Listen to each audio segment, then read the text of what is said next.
শাশুড়ি আমাকে খাবারের কষ্ট দেয়, কথায় কথায় ভুল ধরে, মানুষের কাছে আমার বদনাম করে, আমার স্বামীর উপর টাকার চাপ দেয়, এবং যা শাশুড়ি মিলে আমাকে অন্য চোখে দেখে।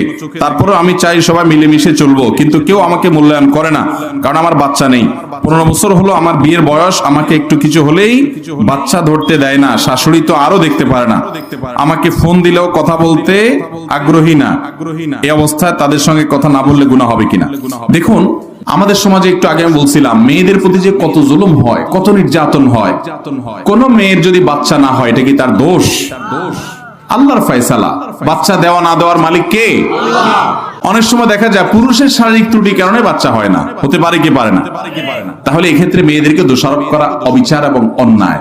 অনেকে খোঁটা দেয় সমাজে, যাদের বাচ্চা হয় না তাদেরকে কি জানি বলে, গালি দেয়, কি দিয়া যেন আপনাদের এলাকায় কি বলে, বন্দা বলে, খোঁজা বলে, আরো কি কি বলে, হ্যাঁ, হাত কুড়ে